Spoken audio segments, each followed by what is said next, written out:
Friends, મારી મમ્મા સ્ટુડિયોમાં આવી છે અને એમને મને સરસ મજાની એક રેસીપી બતાવી દીધી. બટ મારી જે લાલચ છે ને, અને મમ્માની હાથની જે રેસીપી અને એમનો જે સ્વાદ આવે છે ને, જબરજસ્ત હોય.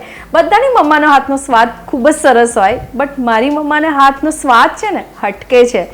અને કદાચ તમને આજે બીજી રેસીપી હું બતાવવાની છું ને, જે મમ્મા બનાવવાની છે, કદાચ તમે એનું નામ પણ નહીં સાંભળ્યું હોય, જે વિસરાઈ ગયેલી છે, અને મારે આ રેસીપીને બિલકુલ વિસરવા નથી દેવાની. તો ફ્રેન્ડ્સ, આટલી સરસ મજાની વાત સાથે શરૂ કરીએ આજની આપણી સ્વાદની સફરને. હું છું આપની દોસ્ત cum host doctor Bindu and welcome to doctor Bindu's cooking show.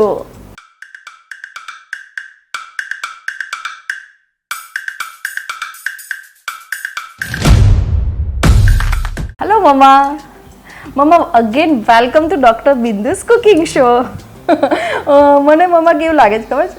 મને તમને કહેવામાં છે ને welcome to doctor Bindu's cooking show મને બહુ ઓડ ફીલ થાય છે અને પ્રાઉડ પણ ફીલ થાય છે. મમ્મા, તમે સરસ મજાની મારી ફેવરાઇટ, જેમાં કોઈને નથી ખબર એવી રેસીપી બનાવવાના છે, રાઈટ? હા. તો શું નામ છે? આમચી. યસ, આમચી. એકદમ ફેવરાઇટ રેસીપી, રાઈટ? તો બનાવવાનું સ્ટાર્ટ કરીએ. હો, અંદર થોડું તેલ રેડવાનું, 2 સ્પૂન જેટલું. ઓકે, 2 ચમચી જેટલું છે ને? જેટલું, હા. મમ્મા, આનું નામ આમચી કેમ પાડ્યું છે? અંદર ખટાશ અને મીઠાશ બંને આવે ને, એટલે આમચી નામ પાડ્યું. ઓકે, અને આ રેસીપી કોની પાસે શીખ્યા? એ મારા સાસુ પાસેથી. ઓકે, એટલે મારી દાદીમા દાદી પાસે. એટલે એવું છે કે આ 150 વર્ષથી બી વધારે જૂની રેસીપી છે, હે ને? હા. ઓકે. તેલ થઈ જાય એટલે અંદર 1 સ્પૂન જેટલું જીરું નાખવાનું છે. ઓકે, ગેસ મોટો કરી દઉં? કરી દે ને. ઓકે. અને મમ્મા, આ મને યાદ છે કે આ રેસીપી આપણા ઘરે જનરલી ચોમાસામાં બનતી હતી, હે ને? જ્યારે શાક ના હોય ત્યારે બનાવી દેતા હતા. ઓકે, જીરું થઈ ગયું છે. હવે શું કરશું? જીરું થાય એટલે અંદર મરચાં નાખી દેવાના, સમારેલા છે મરચાં. ઓકે, પેલા મોરા મરચાં. ઓકે, અને મોરા મરચાં ના મળે તો કેપ્સિકમ લઈ શકાય, રાઈટ? લઈ શકાય. આપણે 1 બાઉલ લીધા છે ને? હા, 1 બાઉલ લીધા છે. ઓકે, હવે એને હલાવી લઈશું. હવે શું એમાં કરશું? છે ને સિંગદાણા. સિંગદાણા છે તેલ વધારે નાખીને. ઓકે, આ તમારી જૂની સ્ટાઇલ, રાઈટ? હા. ઓકે, એમાં સિંગદાણા કચરા ક્રશ કરેલા છે. ઓકે, એને થવા દેવાના. ઓકે, એટલે ત્યાં સિંગદાણા થાય ને ત્યાં સુધી આ મરચા છે એ બી સરસ ચડી જાય, હે ને? ઓકે, હવે સિંગદાણા નાખ્યા પછી થોડા તલ નાખી દેવાના. ઓકે, એ બી આપણે અડધો બાઉલ જેટલા નાખ્યા, એકદમ થોડા.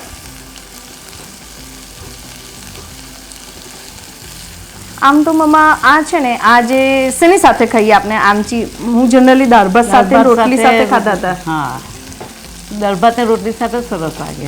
એટલે દાળ ભાત શાક રોટલી બનાવે ત્યારે, રાઈટ? હા. હવે શું કરીશું? થોડું પાણી રેડી દેવાનું. ઓકે, અને હલાવી દઉં બરાબર? હા, હલાવી દે. કલર કોમ્બિનેશન એટલું સરસ લાગે છે ને. હવે પાણી રેડી દઈએ. ઓકે, તબેથા સાથે રેડીએ.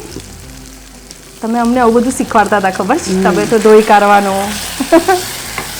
ઓકે. ઓકે, હવે મોટો કરી દેવો ગેસ. ઓકે, ફ્લેમ મોટી કરી દઉં. હવે શું કરશું? અંદર ચપટી મીઠું નાખી દેવાનું, સ્વાદ જેટલું. ઓકે,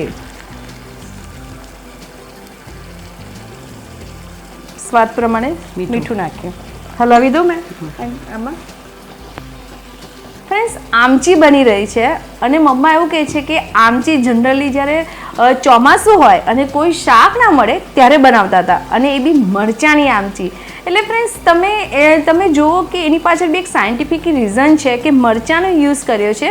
અને એ ટાઈમમાં ચોમાસામાં અગર આપ મરચાં ખાઓ, થોડું વેધર જે હોય ને હ્યુમિડિટીવાળું હોય, અને ત્યારે તમારી ઇમ્યુનિટી પણ ડાઉન થતી હોય. એટલે જો તમે મરચાં ખાઓ તો મરચાંમાં વિટામિન સી ખૂબ સરસ હોય, અને સાથે સાથે હ્યુમિડિટી હોય ને તો ઇનડાઇજેશનનો પ્રોબ્લેમ રહે, અને મરચાં ખાઓ તો તમારું ડાયજેશન પણ ખૂબ સરસ થઈ જાય.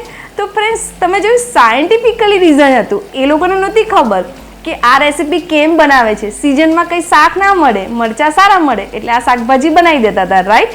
બટ આની પાછળ બી એક સાયન્ટિફિક રીઝન છે.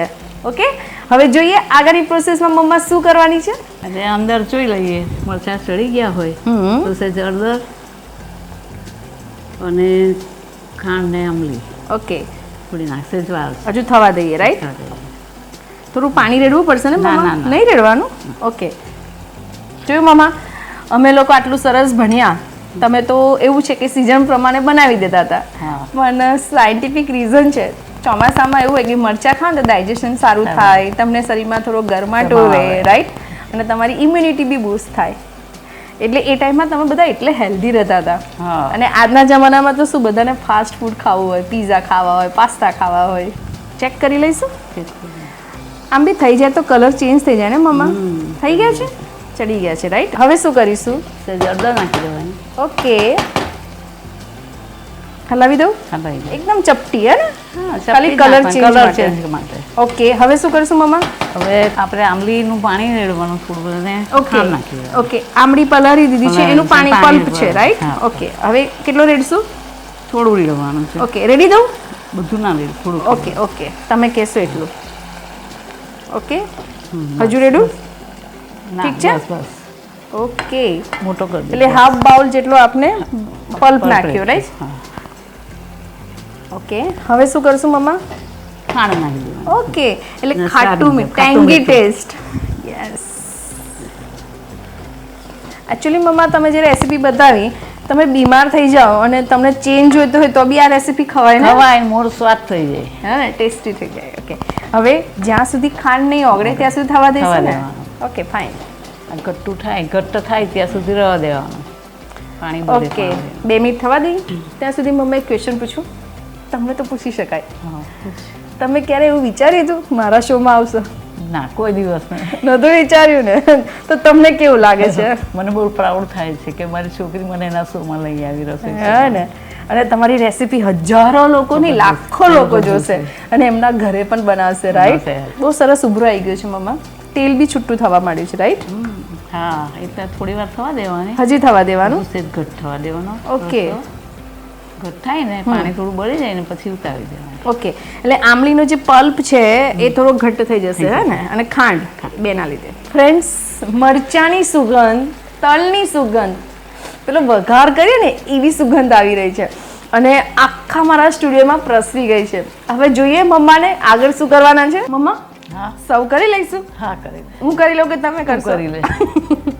ઓકે, અહીંયા તો હું કરું નહીં. ઓકે, હું બરાબર કરું છું ને મમ્મા? બરાબર કરે. આમે મમ્મા તમે જ મને પહેલેથી પરફેક્શન શીખવાડ્યું છે, રાઈટ? એના લીધે જ હું આટલી આગળ છું, ખબર છે તમને? Ready to serve? Yes. And thank you very much mamma, આટલી સરસ રેસીપી બતાવી. Thank you. ફ્રેન્ડ્સ, વિસરાતી વાનગીઓ વિસરાઈ ના જાય એટલે હું તમારા માટે લઈને આવી જાઉં છું. તો તમને કેવી લાગી રહી છે આ વાનગીઓ? જરૂરથી મને કોમેન્ટમાં લખીને મોકલાવજો. અને હા, તમને પણ જો કોઈ વાનગી વિસરાઈ ગઈ હોય અને બનાવતા આવડતી હોય તો જરૂરથી મને સંપર્ક કરો આ સરનામે. અને સાથે સાથે મારા વિડીયોને લાઈક કરો, શેર કરો અને સબસ્ક્રાઈબ કરો. ફરીથી મળીશું, ત્યાં સુધી આવજો. ઈટ હેલ્ધી, સ્ટે હેલ્ધી.